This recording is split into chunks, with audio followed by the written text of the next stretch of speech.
Do you think one day, Cole, it might be part of the fear and greed index because it tells us kind of so much about what people are thinking might come?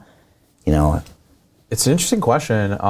We developed, the BVIV index, and it was integrated into the fear and greed index before these DeFi lending rate indexes and the Volmex prime rate family was live. But would be interesting to explore that. I think that's a good idea. I haven't thought about that actually. And again, a lot of us remember like back in 21, when DeFi was big, you could lend out your stablecoins for 8%. And it was the line at the party when you were going to ask people about crypto, like how much money do you get in your savings account? I get at that time it was 1% or 2%. And well, guess what? With crypto, you can get 8. And that would get people's attention and be like, okay, what's going on here? Now that kind of collapsed when the crypto collapsed, but maybe that gives people a kind of an interesting example of why your index is really important. And it's something that it's really hard to track. I know a lot of traders in crypto and a lot of whales and influencers, and not once have they come to me and said, Brian, did you see the lending rates on stables is going up or down? They're just not using that, but they really could use it. So they're on TradingView now. You can search BDLR, BVPR, BFR on TradingView.com, which has tens of millions of users, and add them to your watch list. And so, Amazing. We're finding a lot of people are interested in this. They should be on some more platforms soon. And as mentioned, they should be tradable at some point. And so, the CME has a very active SOFR market, right? You can trade futures on the SOFR index, which is the TradFi's equivalent of this type of product. The NYSE also has a very active SOFR market, or ICE. And so we think there's going to be an entire complex of rates products built around the Volmex prime rate index family, the BDLR and the other indices. And this is a very powerful idea and could be a massive franchise for Volmex. I think it will be.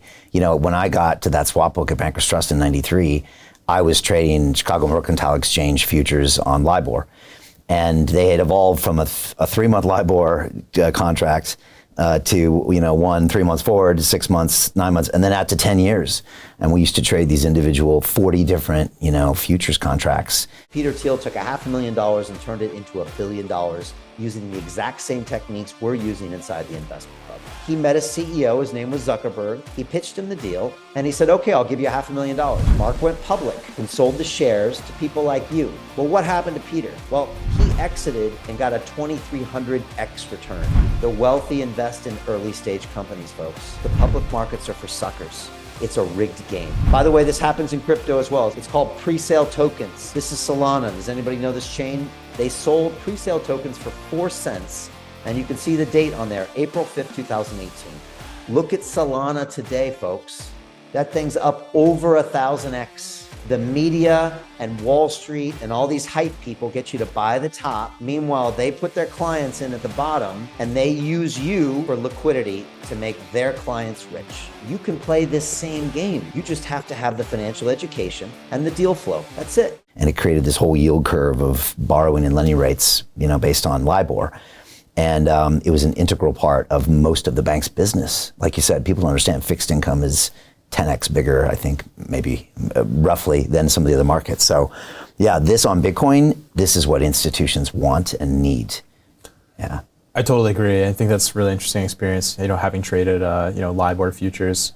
It's interesting. The crypto credit market kind of evolved a lot from the last cycle, right? So last cycle, there was entities like BlockFi and Genesis, which eventually inevitably had problems when that sort of black box for lending sort of had, insolvencies and whatnot. And so now DeFi, makes it, so that, you can automate that lending process. And actually DeFi is kind of one of the first sectors to fully flip the, lending business in CeFi. But I think with the, the introduction of folks like, Cantor Fitzgerald, who's expressed interest in building a Bitcoin lending business, and maybe some of the other, GSIBs, big banks, as the crypto credit market comes back and the, lending is more prevalent in crypto, I think the BVPR family will find a lot of users in, folks that want to use it as a benchmark, folks that want to build structured products and structures off of it, tradable products on exchanges, just track it on TradingView or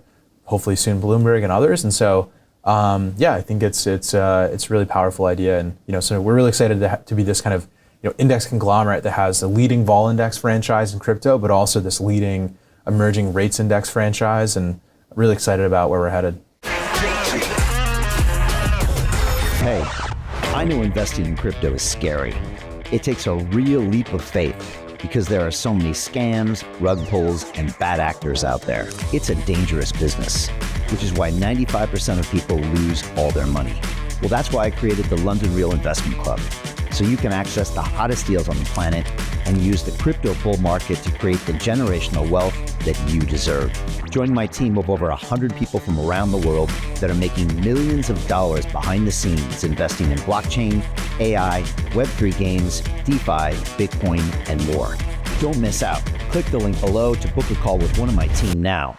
But hurry, this bull market will end soon. I know investing in crypto can be scary. That's why you gotta join the investment club. Pull the trigger. Let's do this.